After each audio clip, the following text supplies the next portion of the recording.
We made this.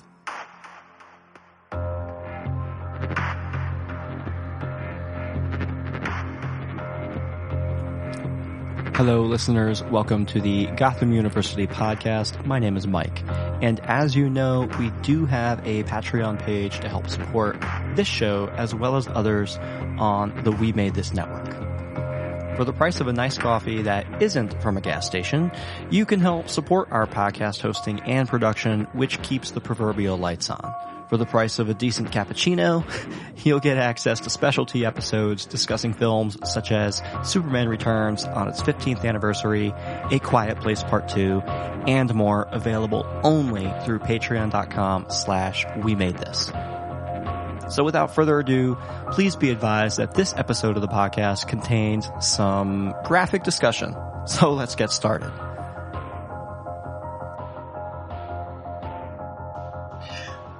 Welcome everybody to Gotham University. We are back from a small hiatus. We are the podcast where we discuss all things Batman when it comes to heroes, when it comes to villains, vehicles, gadgets, and as of last night, his sex life. Jason Melendez over here, Michael Slammer over there. We got a damn good show for you this afternoonish. Thank you all for listening. If you are a first time, thank you for letting us to provide you all for the content that we are about to provide you. And if you are a repeat listener, thank you for coming back. Mikey, how you been over there? Yo, Jason, what's going on, man? I am doing great. Life is life. We are here in the great Garden State. Did you know that the city of Gotham is here in New Jersey? You knew that. I know you knew that. Yes and no. It's kind of like that in between, I thought, wasn't it? Because I thought there was a little bit of a controversy over what it was. Because I know it was New York-ish, but I didn't think it was Jersey, though. Yeah. No, so it's down. It's kind of in between. So it's in Cape May County. The city of Gotham is located like north of Delaware State, outside of Philadelphia. It kind of covers that southern tip of New Jersey area. That's the quote unquote official location, but it's also a lot of people are like, oh, it's also Newark, New Jersey. Gotham is Newark. And I'm like, well, yeah, I mean, that kind of makes sense. And of course you got New York City right over the bridge. So it's supposed to be all encompassing, right? Yeah. But yeah. I mean, southern Jersey doesn't look like Gotham City at all. I'm looking at the map, and I thought it was just Staten Island, to be honest with you, because it's like right there off of what I think is New York City, but I wasn't too sure if it was like its own island. Because I'm looking at it right now. There's Old Gotham, there's Metropolis, which is obviously across the bay. But I didn't really expect it to be a Jersey resident. Yeah, no. So, sorry to break it to everybody, but New Jersey once again wins top billing here. We get the points. We win everything. You lose. Sorry. I mean, I'm not going to hate. I used to be a Jersey guy myself back in the childhood days, so yeah, sure. Give Gotham that right. Yeah, right. But things are good, man. I got to tell you, summer is here, fully vaccinated. Last night I went to a concert. I saw a Tom Petty tribute band. Great group called Dan the Torpedoes. Little plug here on the podcast for them. It felt... here's the thing. Being outdoors without the mask, love it. Being indoors without the mask, love it. In New York City, we've reached the goal of something like 77% vaccination for the city as a total. So they lifted all the restrictions. So it feels great. But at the same time, there's this weird sense of, is this real? Are we doing hold on, I don't know if I want to be that close to somebody quite yet. So if you get the opportunity to go into the city and you're fully vaccinated and you want to feel that sense of normalcy again, it went a long way for my mental health to be able to do that. And at some point, you just got to like break through that ice, you know? I'm not at that point, I don't think. So I got fully vaccinated. So now I'm ready to go. I can now take the mask off.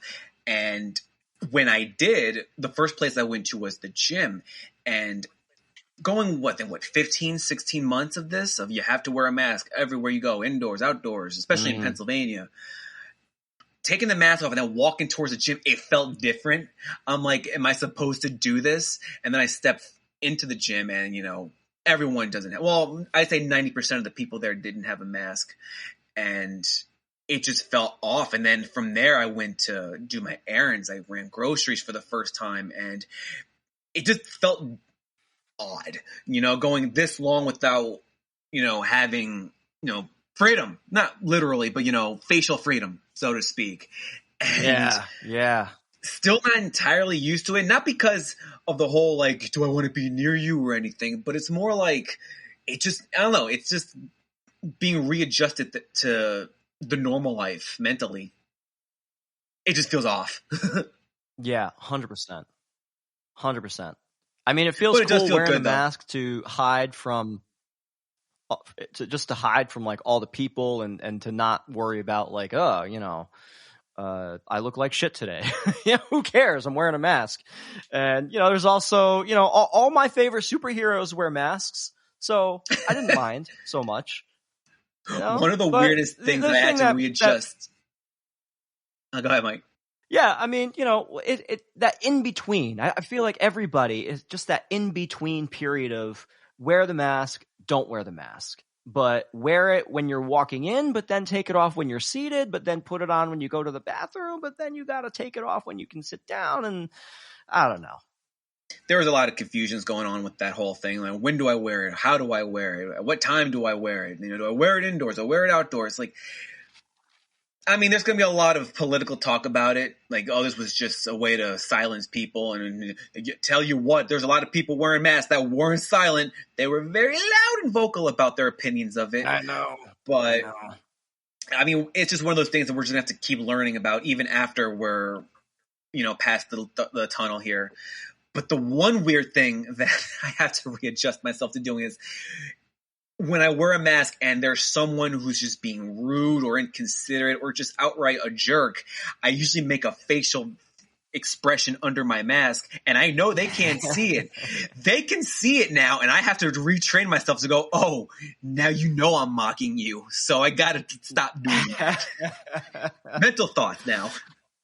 Oh my God. So speaking of masks, there has been some news. It sounds like Zack Snyder is in the news again. What's going on with the masks, Jay?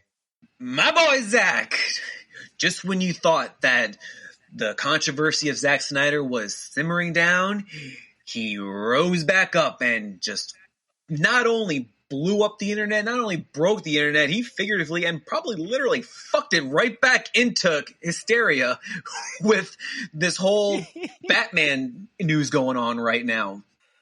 So for those of you that don't know, this happened last night. I was just about to go to bed, and it was boring in the world of social media and going through Instagram, going through Twitter. Nothing was going on. And just I was about to go to sleep, Zack Snyder appeared.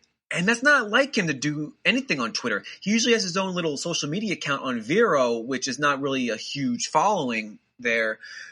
So for him to be on Twitter, it's like, oh, okay. Didn't take long to see what he was doing.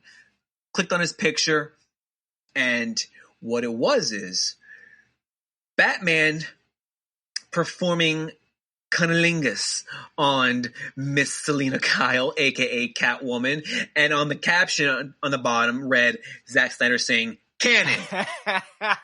Instant internet explosion.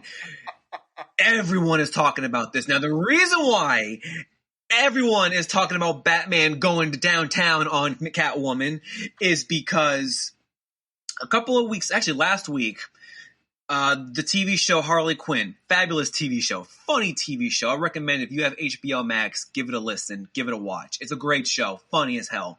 Not a canon TV show. They're in the middle of going for season 3. They sent some of the work over to DC Comics. DC Comics saw a scene where Batman is satisfying Catwoman, and DC was like, nope, can't do this. We can't have this on your TV show. And the creators are like, well, why not? And DC's and quoted words are, superheroes don't do that. Zack Snyder now begs to differ. So now I don't know who wrote or drew this picture of Batman chowing on Catwoman, but that's definitely out there, and the internet has gone vicious on this sumbitch. So you have both sides going crazy about this. Half are saying it's repulsive, half are saying Zack Snyder's king. Side note, I say Zack Snyder's king. And yeah, Mike, what's your opinion on it? Okay, so I mean, first of all, any gentleman knows that's just the way to go. I mean, that's a gentlemanly act. You must give in order to receive. There's nothing controversial. Yeah. And you know what? It's great to give. You know? Like, think about all those presents that you give out on Christmas to all your friends and family, right? You feel good. Like, people love. Yeah, it feels good. So when you are with your partner and you care about them deeply, when you go through things together, and then you get to share that lovely, tender experience of giving. That's, oh yeah.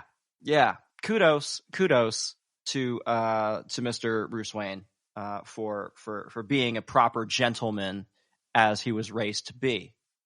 Am I wrong? I mean, absolutely not. And the one thing that I said when this news came out that superheroes don't do that, why do you think Batman's lower mask is exposed? Huh? People, figure it out. Yeah. He has it open for a reason. He's trying to be selfless. He's gallant, for the love of God.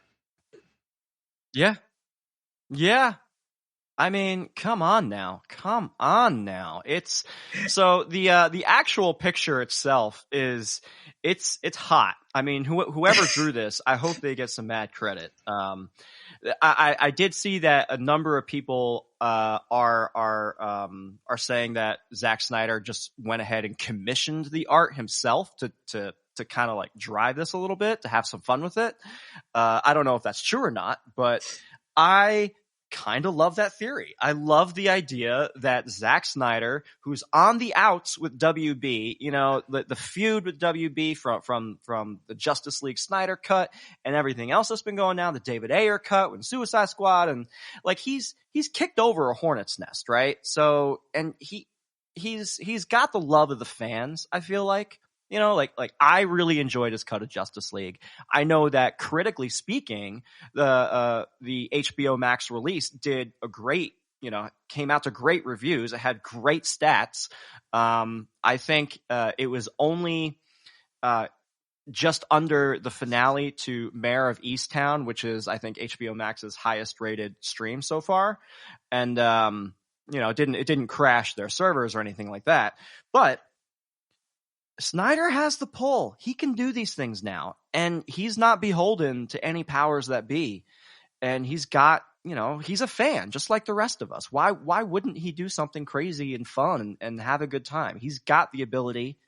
He's got, you know, the artistic powerhouse behind him, the creative genius to pull it off and have some fucking fun.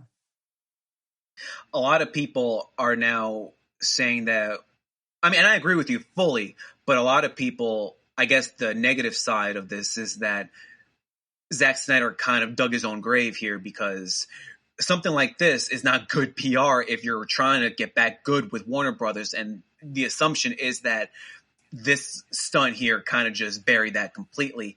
Where I kind of disagree, because like you said, he's got the pull now. He's got a massive following that he knows is going to ride with him to the very end.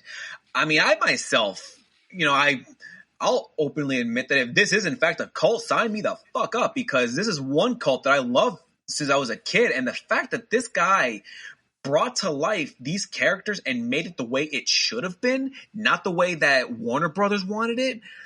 Like, yeah, I'm following him to the fire and back. And him doing this just, reignited any fire that people thought was going out, because there was some sense of lost hope here for a while. The hashtag restore the Snyderverse, while it's going strong, it almost like it's falling on deaf ears here, especially on Warner's end. They're just trying to ignore it and say, well, we're going to reboot everything. And there's other news, un-Batman related, but very quick, that they want to recast Wonder Woman for the Flash movie coming up. So they are going out of their way. Yeah, they're going out of their way to butcher Zack Snyder's work. So yeah, Mike, real quick, the whole thing that's going on with Israel and Palestine, not to get political, but Gal Gadot is Israel, is from Israel. She was in the Israeli military, and she posted a tweet. Some people were not happy about it, and Warner Brothers was like, you got to take it down and apologize. And Gal stuck to her guns and said no. And because of that, now they want to recast, at least not entirely write her out of her as Wonder Woman, but they want to recast her for this movie in particular. Now, what does that mean? Do they want to take her out entirely eventually? Don't know, but that is what is being talked about. And a lot of people who are for Zack Snyder don't like that at all. They feel that Gal Gadot is a brilliant Diana Prince, as am I. I agree the same as the rest of the fan base. So yeah, for Snyder to do this. So I looked up the tweet here. Gal says in her tweet, Israel deserves to live as a free and safe nation. Our neighbors deserve the same. So, I don't think she said anything necessarily controversial. I agree with that. All those people in that region deserve to live in a free and safe nation according to their values. I have no problem with that statement. And you know me, I'm a pretty big progressive. If anyone here follows my Instagram, you're probably unfollowed me at this point because of how much I post about politics and stuff. But that's my private Instagram. All the public stuff stays clean. But Gal Gadot, when you think about it, all right, so let's unpack this for a hot minute. I did have a small problem with the scene in Wonder Woman 1984 where Diana Prince and Steve go to the Middle East and they save like the kids with the ball, and it just felt very heavy-handed, like, oh, only white people can save those who are oppressed. It's like it was very in your face, like, here's the Israeli actor, playing Wonder Woman, and she goes and she's very fair, skin tone. And then she goes and she saves all the brown people who need saving. It was very like imperialist, colonialist. And for listeners here, I do apologize for getting into the political hubbub of it all. But I do feel that it is relevant to this particular discussion. So bear with me. So that was a little problematic, but not necessarily like, I'm not calling out fucking cancel culture or anything like that. Like it was in the movie. It was a scene. It was what it was. She had to save the day. It was a part of the plot, whatever. We're moving on. Gal Gadot represents a very independent, powerful, strong womanhood. I admire Wonder Woman for that purpose. And I did not admire Wonder Woman before Gal Gadot took that mantle. Do you know what I mean? Like, it took her in that role, and it took Patty Jenkins, and it took Zack Snyder to elevate that character to a point where I was like, yes, she is fucking badass, and I love her, and yes, I want to support her in any way that I can. Like, that is how that made me feel. So to hear this news being like, oh, maybe we got to recast for this, like, oh, it's too controversial. You guys struck gold. You know, Gal is gold. Yeah, that's my take, and I'm sticking to it. Rightfully so. I was always a fan of Wonder Woman, not to the degree that I am now. I thought Linda Carter did a magnificent job in the TV series back in the 70s. I think it was the 70s or early 80s. Since then, there was nobody else that I thought could do it. I know there were actresses that were trying to take on that mantle.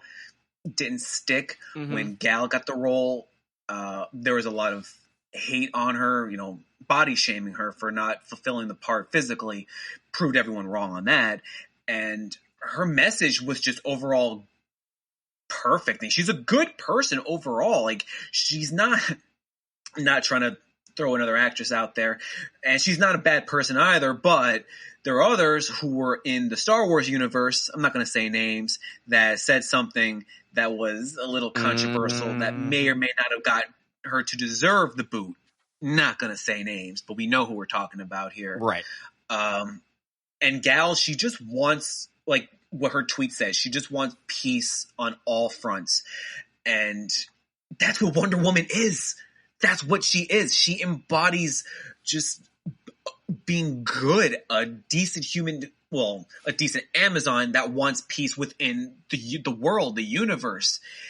What more do you want from that, Warners? Like, you got like you said, you got gold.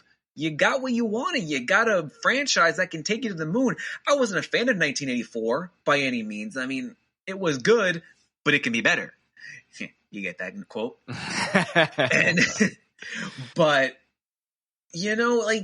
don't ruin this because of a tweet. This isn't politics. It shouldn't be politics. We're just trying to have fun here. Anyway, that's my take to it. Yeah, you're right. That's it's very unfortunate to hear. Do apologize for that little tangent, but yeah, that was brand new news for me. Yeah. But please continue. God, how do we stream from there? From, oral sex to Gal Gadot. I mean, moving on.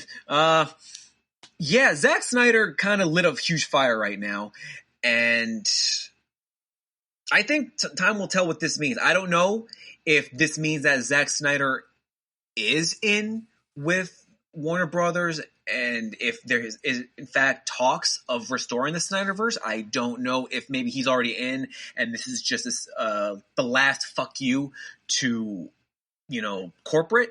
I don't know if he knows he's officially gone, and he's saying, well, I got nothing left to lose, so now I'm just going to burn everything to the ground.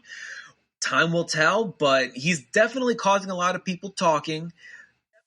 Some in a good way, some in a bad way. The one I had to chime in on Twitter was this one guy who was absolutely offended by the picture. He's like, shame on you, Zack Snyder. This is repulsive. Kids are fans of Batman. How can you display this type of art? And I had to go in and say, this is not even real. This is not canon. And you are mad about something that is been released by DC in such a worse way. I don't remember my exact words, but for the most part, DC has released worse images of Batman doing something either sexually or violently. And you're mad about this that doesn't even exist in the comic world? Come on. Pick your battles wisely here. I mean, not for nothing. It's not like the most graphic image. It's sexy, but it's sexy in the way that like, oh gosh. It's like 1990s sexy. Everybody is clothed and you can't actually see anything. It's just, the bodies. I mean, granted, Catwoman's suit is very revealing to begin with, so you see the full cleavage, and you see the cowl, and that's all you see, and then the legs are up. But it's sexy, but it's not porn. It's not super graphic. You see worse things on HBO Max. You know what I mean? Yeah, and if people, I never read this. I'm actually going to at some point this weekend. Tom King wrote a Batman and Catwoman comic book where they're actually having sex. I mean, you see nothing, but you see clothes coming off and the aftermath of them sleeping together. And you're going to sit there and say, this is repulsive? I mean, yeah, there's worse out there, guys. Don't get mad. Yeah. I mean, it feels like, media is always thriving on implications, to borrow It's Always Sunny in Philadelphia. Like, the implication of something occurring is what gets everybody going. It's not the act in and of itself, because we all do it, right? Like, there's nothing secret there. But the implication, oh my gosh, my eyes, this ain't the 1950s, guys. We're not fucking Protestants. Get out of here. Like, let's all grow up a little bit, enjoy it. Art is art, and we can all take it for what it is. It's fun. It's enjoyable. It's got us all talking. It's making us think of their relationship in a different way. Selena Kyle and Bruce Wayne have been on and off like throughout the entire comic book run. You know what I mean? So it stands to reason that this and other things have happened. And why, we're human beings. Sex is a part of our culture. Sex is a part of who we are. And we can talk about that. It's actually okay to talk about it. I think a lot of people are forgetting that, Batman has a son. Like, he's got a kid. How do you think he got that kid? Him and Talia al Ghul, they made the nasty some point. And like you said, Batman and Catwoman, they've been an on and off thing for the 1960s was sexual, for crying out loud. I mean, they were going back and forth with their flirting and their touching and whatever they're doing behind the cameras. And Batman Returns. You cannot get sexual as that, with Selena Kyle pinning Batman to the ground and licking his face. Oh, but we're not going to get up in arms about that? Come on. People. Exactly. This is sex. Exactly. This is not new. Stop being weird about it. Oh man. I wonder, I wonder if people are just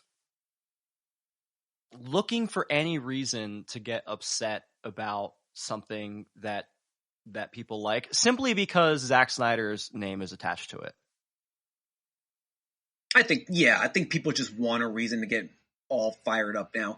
I mean, and yeah, Zack Snyder being attached to it kind of does it for people, because you have the haters that are going to say, oh, he's just trying to be relevant. And then you have his fan base that are like, he is unstoppable right now, because he's got the Snyder Cut or the Snyderverse movement going. Every week there's a massive trend going for that franchise, and now you got this thrown in there. Yeah, I mean, it's going to cause noise. Maybe it's just because of that one reason alone that Zack Snyder did it. Maybe if it was somebody else doing it, it wouldn't be so noisy. I don't know. Yeah. Did you see Army of the Dead? I did, and I liked it. I really am looking forward to the sequel, and there's a prequel coming out too, right? I don't know about a prequel, but I do know a sequel, yes. Yeah. No, I thought it was good. Batista was awesome. Yeah, he was. I like Dave Bautista. I know people are like, oh, he's just a big beefcake. He's not really a good actor, but he's fun. He's clearly enjoying the roles that he's doing. He brings a level of free spiritedness, like lightheartedness, to these big action roles. Like even in Army of the Dead, he felt so grounded. Like he just wanted to open a food truck. How cool is that? I don't know. I kind of like that in a character. But Army of the Dead was #1 for Netflix for the entire week of its release, which beat out several other TV shows and films that were all popping. But it beat out, it beat out Jupiter's Legacy, which was awful, by the way. I think everybody beat Jupiter's Legacy. I think iCarly beat Jupiter's Legacy, to be honest with you. Whew, God, that was bad. That week it did it matched Hulu's The Handmaid's Tale in terms of ratings. It It looks like it also beat out Lucifer, which is constantly in and out of the top 10 on Netflix. It beat out Amazon's The Underground Railroad, and let's see, it matched NCIS, which is a linear broadcast show. So yeah, not for nothing. Those are pretty good stats. You know, for Army of the Dead to be up there with everybody, that's a pretty big deal. Snyder is king right now. I'm telling you, he grabbed everybody from HBO Max and brought them all to Netflix, and now everyone's talking about him. He's got the hand, so to speak. If our Warner Brothers, after hearing all of this, after knowing what could be done, just give the man the cash and say, restore your universe, give everything you got for the rest of like Affleck and Cavill and Godot's time with this franchise. Just do it all in. Restore the Ayerverse. Bring the Ayer cut of Suicide Squad. Do the Batman series. Do Cyborg. Do Green Lantern. Apologize to Ray Fisher for crying out loud and just make this work. Finish the fight. People want it. Yeah, and listen, you're right. People want it. And I think that Snyder Cut Justice League is absolute proof in the pudding that people will come out in droves and they will pay the money. They will come out there and they will highlight it and say, yes, shout it on the rooftops. Grade A, we want more, we want more. And in today's landscape of content is king. Your original scripted content, you know, whether it's film or TV series, it's king right now. And let's talk about Jupiter's Legacy for just 2 minutes. I am so sorry, but I need to get it off my chest. First off, it's not a good show. I am aware that it's based on a comic. I never read the comic. I didn't even know it existed until I saw it on Netflix. And then I was like, oh, cool. Okay. This looks interesting. And, it really felt like all the actors were just trying so hard to work with what they were given, and they were just kind of fed up with it. There's an interesting story there. There's interesting backstory, but nothing actually of consequence happens. And there's this big mystery MacGuffin that never really pays off. And by the end of it, you're just like, what the hell did I just watch? Why did I just waste hours of my life watching this? But the reason I bring that up is because Netflix paid something like over $260 million for this thing, right? To try and capitalize on all the comic book stuff. Yeah. And for the show not to pay off for them to cancel it, to release all the actors from that contract before they even get into, apparently season 1 is like the preamble to what the actual plot of the comic is. And a lot of people are like, why didn't they just go to what the comic is? Like, why didn't they just adapt the comic? Why did they go and start with all the backstory with characters we don't even know or care about yet? And they tried to shoehorn in a story there. It didn't pay off. Netflix canceled it. They released the contract, presumably because, I mean, listen, the VFX work could have been better. There was some interesting stuff there. Some of the costuming was and you're like, where did all the money go? I don't really understand. Like, how can you waste this much money and come away with a product that is nowhere even near what you would expect from seeing that kind of budget on a TV show? So all that to say this, right? People want this. They want this original content. Superhero genre right now is popping off. Avengers Endgame, yeah, there is some superhero fatigue, and people want original stories. They don't want the same, good guy rises to fight the bad guy story. They want something a little bit more compelling now. And DC has those stories. Batman has those stories. Superman has those stories. Wonder Woman has those stories. The Flash. I think the CW series, they do their best, but they're limited to the linear broadcast style of having to reset the power level for every episode. I mean, the first season of The Flash was pretty good, but now I don't really care about watching it because I'm Barry Allen. I'm the fastest man alive. Now let me fight this guy who's incrementally faster than me again. It's like, come on. How many times can we do this over and over and over again? So rehashing all that is boring, but you go a little deeper into the lore, especially where Batman is concerned, right? And that's why we're here, to discuss a lot of this lore. That right there could be their big, big cash king. You dump your money into it. You bring in your trusted people who care about the franchise. And that's the big thing. The people that they get involved have to care about the franchise. They have to be involved and feel personally attached to it. 1,000% agree here. And they have it. They have a great series that could be made in Batman. They have a great director that is clearly a fan of the product. He knows what he's doing. You look at things like Man of Steel and BVS and Justice League. He's ripping pages from the content, the comic books, into his films. And then you got Ben Affleck, who has admitted being a childhood fan of Batman. You got the trifecta right there. So just work with it. And like you're saying about how Batman has this lore of diving into this complexity of his universe. There's nothing like uplifting and positive about his entire journey as Batman. You want to compare like the Flash, or you want to compare Marvel, where good guy meets bad guy, good guy fights bad guy, good guy wins.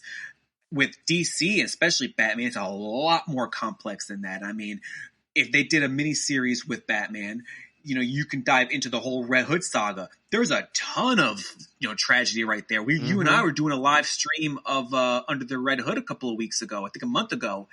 There was nothing positive about any of that.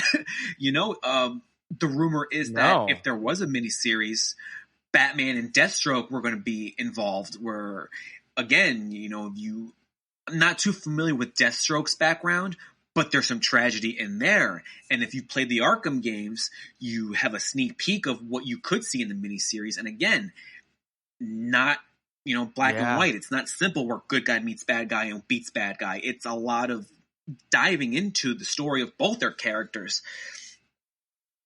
The material is there. You have range to go for miles. And like I said, you got a great director, you got a great fan base, you got a great actor that wants this to go all the way through. So do it, Warner Brothers. Like, the only issue I have with all of this is we had a 4-hour movie come out. So far, I just finished watching Justice League a few days ago maybe I'm on double digits now. And I've yet gotten bored of it. I have yet gone, let me skip this, or let me fast forward this. I will watch it from beginning to end and still be as excited as I was when I saw it back in March. That was because of the pandemic, though. Now that everything's open, I don't think we can get a 4-hour movie in a cinema. It might have to get broken down to best case scenario, 3 hours. Worst case scenario, it'll probably all have to go straight to HBO Max. Commit to the trilogy. Commit to it. People love trilogies, and a trilogy gives you the opportunity to kind of stretch out all that story, right? Like if I go into it, perfect example, everybody loves Lord of the Rings. The trilogy that came out in the early 2000s is a classic. I have friends who rewatch it yearly around, Christmas, because that's when it came out. Like the trilogy was released, I think like right around Christmas every year. And commit to that. You have the Nolan trilogy, like that block. When you commit to a director, when you commit to a vision, commit to it. Go all in. Just go all in and trust your people. Otherwise, what's the point? If you're going to leave people hanging on a story, whether it's a single episode, right? Like Batman Begins, it could have ended there. They set things up, right, for the Dark Knight. And the Dark Knight then sets up the Dark Knight Rises. So they could have ended it, but they went all in. They trusted Nolan, right? They trusted Bale. They went in on it. Commit to that again.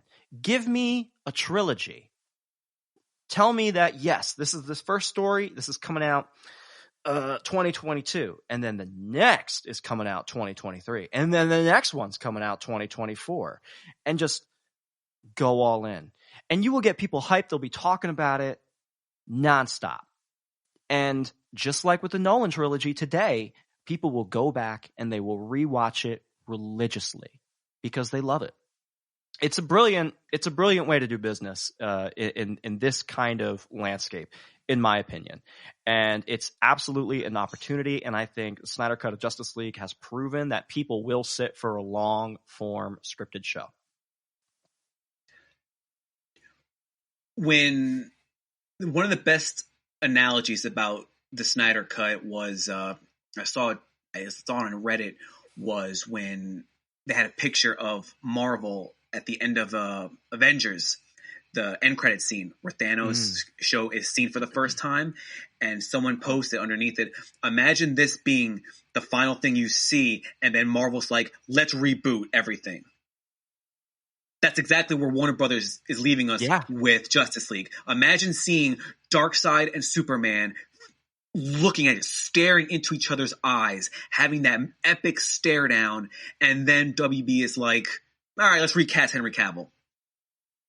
You just had a picture-perfect moment right there where Darkseid is staring into that boom tube and he sees the entire Justice League minus Green Lantern and Martian Manhunter, and there is just that moment of, oh my God, a fight is coming and it's going to be epic. And WB, whoever decided to make that last decision, was like, no, we're not good with this. Let's reboot everybody. What?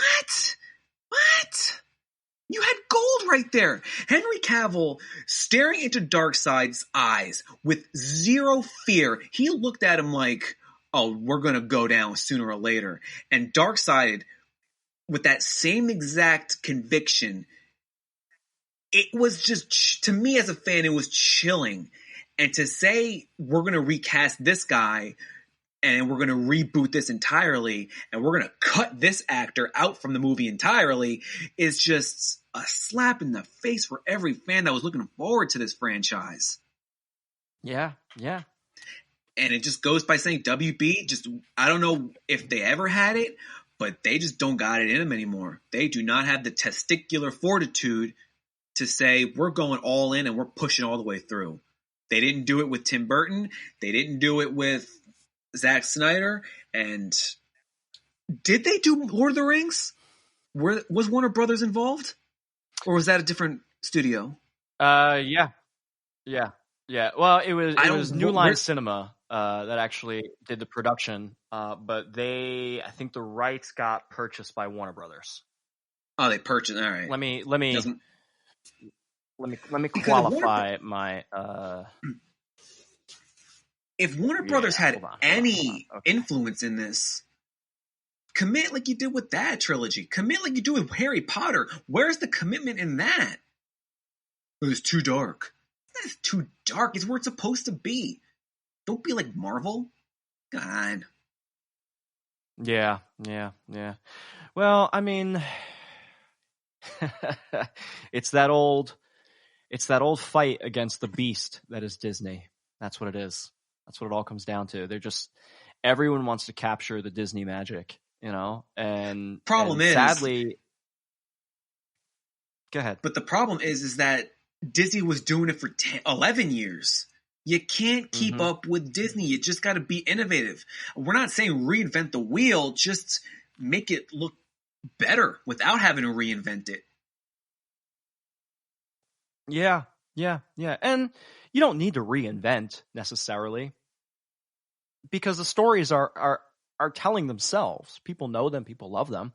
So simply adapt them. It's easy. It actually, in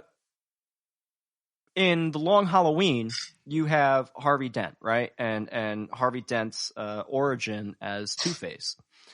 Well, one of the origins anyway. And to see Christopher Nolan adapt that story in The Dark Knight is really cool. Like that thrilled so many fans. Like everyone got excited about it. It's like, oh look, we're seeing it on screen. It's not shot for shot, comic panel per camera shot, but it's slightly skewed and it's slightly different, but it's recognizable. And you can point to that and say, yes, I remember this in the comics. It's slightly different, and you can do these slightly different things. And like Nolan did, he made it awesome. He made it good. It felt holistic in the realm of that Batman story. And the beautiful thing about adapting these comic books is that the comic books adapt themselves. They're constantly rebooting. They're constantly changing the rules and the parameters of the stories for these characters. So you can do the same thing on screen. You can tell the story, but I think the tricky part is you can't just reboot every 5 years. I'm looking at you, Sony Pictures and Spider-Man. Okay. You can't just reboot. You got to tell the story that you want to tell and then finish it. Just finish it. That's it, man. That's all we're asking for. Not to dive into the whole Sony Marvel thing, but they did finish it with the original trilogy, and it wasn't a good landing. It was not at all a good finish. It was a great first act. The sequel was fantastic. The third one was a dud, which is sad because they had a great villain in the third one. But the other one, the Andrew Garfield version, was they didn't finish it. And now they're on Tom Holland's version. So. Yeah. And, like I understand that there's legal ramifications and there's ownership deals and there's rights deals going on and there's a reason they have to keep making these kinds of movies, but they don't want to bring in the actors because they don't want to spend the money. But again, it all comes down to commitment. And I think what we are going to see in the future, I don't know, I can't say anything. I don't know anything. I'm just saying in the future, I believe that when it comes to DC property, when it comes to our favorite characters, whether it's rebooted or not, due to contracts with actors, contracts with studios, and licensing fees and rights and negotiations, I do believe that future content will be brought into a fold that is much more streamlined and respected by the content creators. That's what I'm going to say. Yeah. I think after all of this, after the whole controversy with Ray Fisher and Zack Snyder and everything that's been going on in the last year, I would hope with all the news that's going on backstage between Warner Brothers and all the other executives that the proper people will be put into place and we'll see a more structured and more developed universe. I hope that we can still finish the Snyderverse, but whatever happens with that, I'm hopeful that we'll get better content in the future. I would like to believe that because after this whole mess, who wants to involve themselves with that? Exactly. Speaking of future content, Robert Pattinson, I'm seeing in the news today, he's mad at Matt Reeves. Yeah. I mean, I'm reading the sources too. Some of them can be considered liable. Some of them are straight from a Redditor, which I'm not going to take to heart. But at the same time, it's something to put in your back pocket. There has been talk that Pattinson and Reeves are just butting heads a lot, that they don't trust one another, that Reeves is calling Pattinson a diva. Pattinson is calling Reeves the same thing, but for different reasons. I don't know. I mean, it makes me nervous because they both have viable arguments when you hear other people talk about them. Pattinson, didn't have the highest reputation behind the scenes of Twilight. Reeves apparently was super paranoid for COVID, rightfully so, but was very cautious, overly cautious, I guess, during the whole pandemic. And I guess this all came to heads with these two. I hope that cooler heads will prevail and they do push through and finish whatever it is that Warner Brothers wants to have finished. I know there was talks of a trilogy being made with this version of the Batman. I would like to see how. I don't know where this is going to go. A lot of talk is to be made with that news. Yeah, I don't know how I take about that news that they're butting heads. What do you think? I mean, it's a classic, we don't have enough information to really discern what's going to happen. But, coworkers, you don't have to be best friends with your coworkers, right? Like you don't have to be smiling, hugging it out, palling around all the time.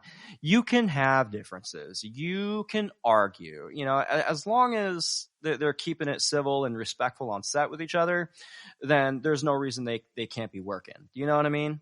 Like this just feels, it feels a little petty is what I'm hearing. Like it Robert does. Pattinson, like the quote, he's like, "I refuse to work until Matt Reeves apologizes." Now that quote, I'm reading it from an article and it's not an actual quote. It's a headline. So it's some clickbait that we're discussing here.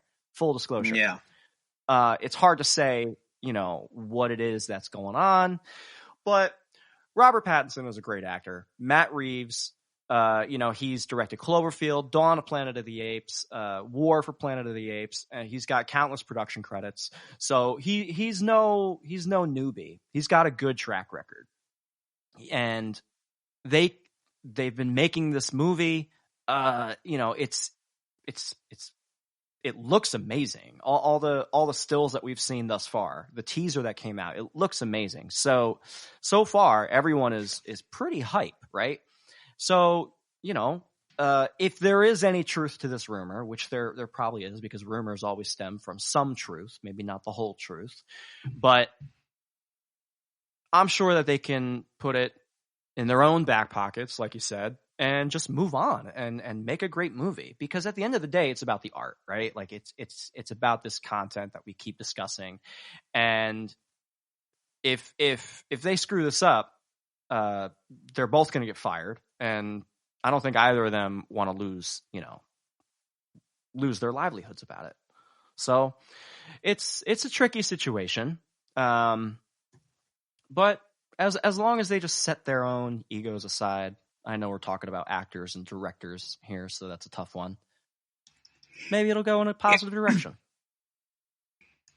If these rumors are true, and I'm not saying that they are, but if they're true, the one group of people that should be sweating bullets right now, and I don't mean to go backwards here, but it will tie everything together, especially what I'm going to say after this. The group of people that should be sweating bullets right now is Warner Brothers. Not because, then we're going to lose a lot of money on this movie, but because you're going to have a ton of people looking at them in the eyes and said, "We told you so, you should have stuck with Snyder." Because that didn't fail. They chose to make it fail. That's being Warner Brothers. So if this goes downhill, if Pattinson can't deliver and it's all on Affleck will deliver. And we're all going to say, "I told you so, WB." So they cannot afford to see this fail. Now, the one thing that you bring up a good point. Yeah. I mean, it's all in for these guys. If this movie fails, yes, they're going to lose millions of dollars, but it's just going to look bad on their reputation. Like, a lot's riding on this movie to succeed. Now, the thing that's causing a little bit of mixed reviews here was one of the stills that you were just mentioning, how great they are. And they are great stills, but the one that's causing a little bit of an uproar right after our last show, Warner Brothers, and I think Matt Reeves posted 3 different stills. One looked like a poster art. I don't know how accurate it was, but I didn't post it on our Instagram. Felt it was a little repetitive to do so, but it was a picture of Batman in a pose with the title behind him. very cliche, very superhero cliche. Didn't really get too much into it. But the other two were straight from the movie. And the one was a much clearer and crisp shot of Pattinson in the suit, which looked fantastic, by the way. I mean, it's not in my top 3 favorite bat suits, but it's very unique, which Matt Reeves did say we were going to get in this movie. A very unique suit from anything we've ever seen in the movieverse. Agreed. Mm-hmm. The insignia, fun fact, because I didn't really put this in until afterwards, the insignia on his chest, it's very different, it's very unique. There's no head on it, as many people have seen. If you look at the very first comic book of Detective Comics, Batman's insignia is the same exact form as what Matt Reeves put in his version of the Batman. So it's kind of paying homage to literally the OG of Batman imagery. So well done to Matt Reeves on that one. I like it. I cannot wait to see the suit used. Rumor has it that it's one of 2 bat suits. So we're going to see a second one in the movie. Not sure if it's going to be a pre-suit from what we're seeing now, or is it going to be the final result of Pattinson, taking in who he is? Because this is a year 2 movie of him being Batman. So we don't know if he's going to adapt the suit later on, or if this is the final version. That we'll have to wait until next year. But the other image that's out is causing a lot of controversy is the Riddler's suit.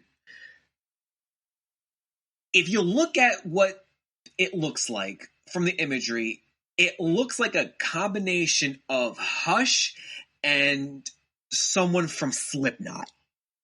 If you know what the band Slipknot looks like with the face mask and everything, it looks like something out of a metal show. Riddler doesn't have any form of facial mask except for the little thing that he has across his eyes, similar to what Robin has. Right. A lot of people are very concerned about that because this completely throws off the content from the comics.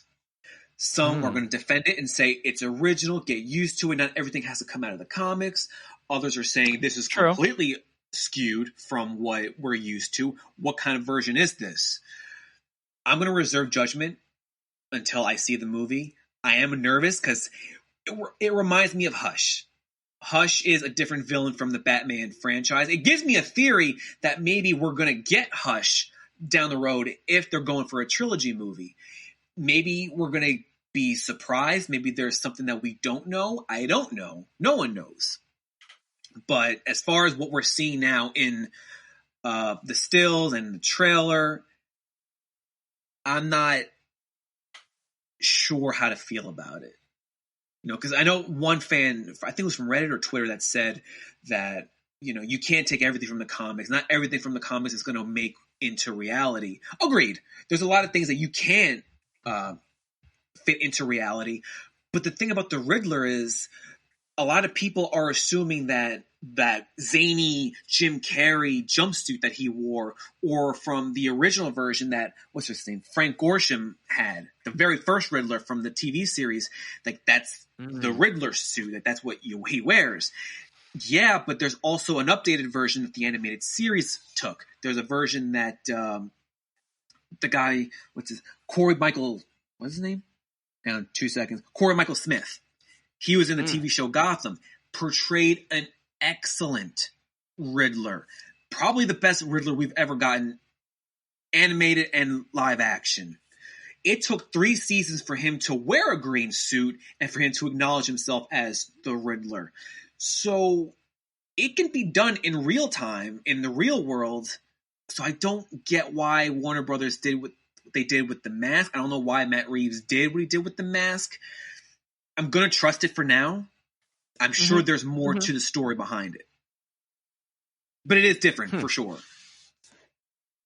Yeah. I mean, I've really got no opinion. It's like you said, it could be, a one-off shot. Like this is before he puts on the iconic outfit, right? Or he designs it in some kind of way, or he's hiding his identity at that point that the screenshot was taken or the photo was taken. So there's a lot, and this is also kind of by design, right? Because studios will do this. Directors will say, we're going to release an out of context image to get everybody riled up and everybody talking. And then when they actually sit down and watch, they're going to be like, oh, this still, this marketing image that we saw, last year that everyone got upset about, it happened in the first 10 minutes of the film, and it leads into what the film actually is, right? So the story's got to start somewhere. You don't just come right out of the gate with everything. But yeah, it's interesting. You're right. The mask definitely looks like a Slipknot type mask. It looks, I saw some comments. Folks said it looks like a GIMP mask if you're into BDSM stuff. Who knows? I mean, hey, we got a picture of Cunning, Linguist, and we got some BDSM suits going on. Listen. I mean, superhero stuff. Catwoman is in the movie. I'm just saying, superheroes do that now. We know. Maybe all this is ramping up to some crazy, Cinemax blended version of the Batman, and we're just sitting here completely unawares. Oh my God. PR will be through the roof with this news. Oh my gosh. Batman and Riddler. Okay, I don't know if we can even get into this. Yeah, we can't get into that. That's a whole tangent. And I'm sure our producers over at We Made This will be like, "What are you guys doing? What is this? What is this? This is not what we signed up for, guys." Superheroes might do that, but we don't do this. Oh man. Yeah. Wow. I mean, look. All the graphics and imagery that we've seen so far on the Batman, everything looks great. The suit looks awesome. It looks like armor, and yeah, it looks great. The Batmobile, again, like you said it. This is year 2. This is Batman trying to figure out who he is and how he's going to fight crime. Is this the Batmobile Type 1? Is this the first iteration of the classic? And maybe the image that we see now on our screens before the movie releases is again early on in the film, and by the end of the film we will see a souped up version. Could be right. Like, I think production wrapped up in March or April. Either way, it just finished wrapping, so now they're on post-production and we don't know what they have in store for us. So all judgment should be reserved. You might not like it. You might like it already. I'm holding the speculative parts, like the Riddler's mask, to later. The suit, I love. I like the suit. It's, like I said, it's not in my top 3. I'll give you my top 3 right now. Affleck suit, Batman Returns suit, and Bale suit right there from the Dark Knight. Those are my 3 favorites right there on the gate.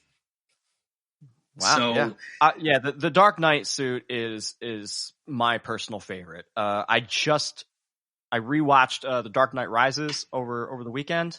What a great trilogy. Christian Bale really nails it as the Batman. We've talked about this in a previous episode, so I won't go too far into it. But for listeners, go back and check out our podcast episode on Batman on the silver screen, because we get into every character who has worn the cape and cowl, and we talk about our favorites and how they brought the character to life. Really good stuff. I'm definitely a fan of Christian Bale's work as Batman. Again, I still say he's not the best Bruce Wayne per se, but he killed it as Batman himself. Agreed. Yeah, we can agree on that one for sure. Yeah. So yeah, looking forward to I'm what super stoked. Reeves has. Yeah. Yeah. Well, we had some reviews, but I think we've gone a little on the runtime. Did you want to do a review now, or do you want to wait till next episode? You know what? Let's save that for our next episode here, and we will get into our year 1 review and our long Halloween review. Sounds good. Yeah, because in all fairness, we did not expect Zack Snyder to destroy the internet last night, so we had to cover that almost immediately. Yeah. Yeah. It's great stuff. Jason, this was a great chat, breaking down this new information on Matt Reeves, all the iconic imagery. I'm excited. I'm excited for the series. If Warner Brothers is going to push, these one-off type films, kind of just focusing on little stories, and if they didn't make an overarching, trilogy or anything, I would be okay with that too. Like the movie Joker was amazing. If the Batman follows in that same vein where it's a one-off movie and you just watch it and take that for what it is, and it's not related to anything else in the universe, I think that's also a brilliant way of going about it. I won't lie to you. DC has a multiverse. Take advantage of it. Not everything has to intertwine with each other. Agreed. Yes. The Batman with Matt Reeves can easily be its own standalone, but for the love of God, do not forget about Zack Snyder's universe. Put that back into the fold. Put the Joker's version on its own universe. You can do that without stepping on toes, guys. Yeah. Everything can exist. And I can assure you that audiences will eat it up. Agreed. God, what a day it was. We talked Matt Reeves. We talked Zack Snyder. We talked Ben Affleck. We talked the new version of Birds and the Bees. I guess we were calling it the Bat and the Cat. So the Bat and the lots Cat. of information. We got. Oh man. So I guess that's all for today, right, Mikey? That's it. Right. Folks, thank you so much for tuning in. We greatly appreciate you if it's your first time, if it's your second time, or hey, listen, if this is your last time listening, thank you for sticking around. We wish you well. Hope you come back at some point in time. And make sure you check us out on all the social feeds, Gotham UPod on both Twitter and Instagram. And we are a part of the We Made This Network, home of many movie, film, book, TV show, comic books, music, nostalgia. There's all kinds of podcasts there. We definitely urge you to check out the WeMadeThisNetwork.com. Yes, sir. I just want to give a quick plug to Podcast 616 because I'm in love with that show right now. Is a thing where they're talking about now the Loki series. If you're a fan of that, which I am, I think Mike, you are. Get on that bandwagon. Yeah. Podcast 616 is our dedicated We Made This Network show. It has a revolving door of hosts and co-hosts, so you may hear some familiar voices from this podcast on some of those shows. And that podcast is dedicated to all the Marvel TV shows that are airing. So they've covered WandaVision, they've covered Falcon and Winter Soldier, and now we're into Loki. So if you've got questions about what exactly is going on in these stories, in these TV shows, I can tell you that Podcast 616 is hosted by some of the most brilliant, educated, and eloquent people on our network. And please do the same for us, too. If you got any questions, comments, suggestions, you want to rant at us, please shoot us a line on our Instagram and Twitter page. Gotham UPod. All right, ladies and gentle dudes? And always give. Bye. Elsewhere on We Made This. Pick a disc. Imagine if George R.R. Martin had a mental breakdown, decided that his main mode of transport was talking to him and telling him to kill people, and he somehow managed to find a way into Game of Thrones, and he was told to kill Sansa Stark because she reminded him of an ex-girlfriend. That's technically what the plot of this album is. An analog to. Yeah, you kind of nailed it. Yeah. So, writing a childhood. Normally, we take it in turns. I pick a show that you've never heard of. You pick a show that I've never heard of. Yeah. And we flip it and we flip it and we flip it. But we're doing Mad Mutant Month. This was your idea. Yeah, Tell everyone about Mad Mutant Month. Well, because the vaccines turned us all into mad mutants. Really? No, we were looking for shows that has sort of like spanned through generations of childhood, whether that's through reboots or whether from like we were looking for shows that sort of like managed to span through Gen X, Millennial to Gen Z. And one of the ones that has done that through both reboots and reruns is Teenage Mutant Ninja Turtles. Teenage Mutant Hero Turtles. Cerebral Jukebox. The whole premise of the song is young, lads going off to get blown to bits for no real reason other than they were sent there by a magistrate or needed the money. It's a real stark contrast, the whole series, and this song about patriotism, duty, and the sort of horrors of it as well, that you'll probably die. Because in the Napoleonic Wars and the sort of preceding wars, these were like teenagers getting sent to countries that they'd not even read about in books because they couldn't read, to get blown to bits. Check out all of these shows and more on the We Made This podcast network.